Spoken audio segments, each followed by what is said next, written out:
Siapa wahai Abah yang lebih dermawan? Dirikukah ataukah dirimu? Kata Nabi Ibrahim, tentulah Abah. Abah ini bahasa kitanya terkenal tentang dermawan. Sebelum kamu aja disembelih itu sering, Abah itu menyembelih kambing, menyembelih onta, menyembelih sapi. Terkenal, Abah gak bisa makan sendiri, harus sama orang. Artinya, Nabi Ibrahim ini mengatakan, diriku lebih dermawan daripada dirimu. Kata Nabi Ismail, tidak, hai Abah. Justru akulah yang lebih dermawan. Justru akulah yang lebih dermawan. Kata Nabi Ibrahim, kenapa engkau lebih dermawan daripadaku? Kata Nabi Ismail, wahai Abah, kan aku ini punya satu nyawa. Punya satu nyawa. Kalau seandainya engkau menyembelih diriku waktu itu, matilah diriku. Sedangkan engkau mempunyai 2 orang anak. Diriku, Ismail, dan anakmu yang kedua atau adikku adalah Nabi Ishak. Artinya kalaupun aku mati, engkau masih bisa bermain dengan saudara adikku itu, yaitu Nabi Ishak. Oh iya ya, kata Nabi Ibrahim, engkau lebih dermawan dariku. Mendengar ucapan mereka berdua, Allah berkata, Ibrahim, Ismail, kalian itu memang dermawan, tetapi aku lebih dermawan, kata Allah Ta'ala. Bukankah engkau Nabi Ismail tetap hidup? Bahkan kugantikan nyawamu dengan seekor domba yang kudatangkan dari surga. Dan bukankah engkau wahai Nabi Ibrahim tetap mempunyai 2 orang anak? Artinya, kira-kira siapa yang lebih dermawan? Akukah, kata Allah, ataukah kalian berdua? Lalu Nabi Ibrahim dan Nabi Ismail mengatakan, ya Allah, tidak ada yang lebih dermawan kecuali hanyalah dirimu. Dan kata Allah, memang itulah sifatku yang paling dermawan. Nah, para jamaah sekalian yang disayangi Allah dan dicintai Allah, peristiwa penyembelihan Nabi Ismail itu banyak sekali hikmah yang kita bisa ambil, kita pelajari, dan kita terapkan dalam hidup dan kehidupan kita. Tentang keikhlasan, tentang kesabaran, tentang persatuan, dan lain sebagainya. Tapi salah satu hikmah yang kita ambil di situ adalah sifat baik Nabi Ibrahim, Nabi Ismail, Siti Hajar, dan Allah pun yang mengajarkannya. Apa itu? Kita dianjurkan mempunyai sifat jud wal karam. Orang yang suka dermawan dan juga pemurah. Alias kita diajarkan untuk jadi orang dermawan. Karena orang dermawan, orang yang suka berbagi, itu adalah sifat yang baik. Dan kalau kita mempunyai sifat itu dalam hati kita, maka Allah sangat mencintai kita. Tapi yang namanya manusia adalah sifat pelit di hati kita itu. Ada, pasti ada. Namun kita bisa nggak ngelawan itu. Sehingga dikatakan orang yang bersedekah ketika masih hidup dan sehatnya, itu lebih baik daripada orang yang bersedekah ketika sudah sakit-sakitan mau mati.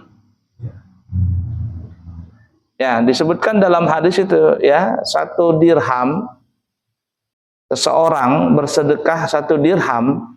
Dirham itu uang terbuat dari perak. Ya, mungkin duit kita tuh anggaplah cuma 20.000 lah.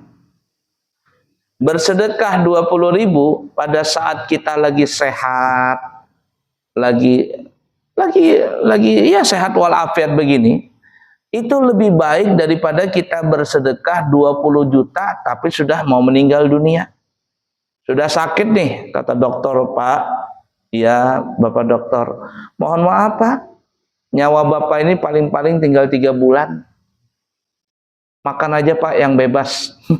Biar dokter jangan lagi diharit. Kan ada orang begitu sama dokter. Itu tanda-tanda sudah itu. Kata dokter waktu dulu berobat, Pak, ini dilarang ya Bapak makan ini, makan itu, makan ini, makan itu. Setelah tahu stadium 4, Kata dokter paling-paling 3 bulan lagi nih. Nah ya, Bapak makan bebas. Apa aja Pak, makan Pak. Makan aja. Dan memang salah satu tanda orang itu mau mati, jar orang Banjar, gancang makan. Itu salah satu tanda orang mau mati itu gancang makan. Lihati aja. Nah jadi kalau bapak-bapak yang biasanya nggak makan daging, tiba-tiba 3 hari ini daging aja makan terus, jangan-jangan tuh mau mati. Nggak, memang seperti itu kata ulama.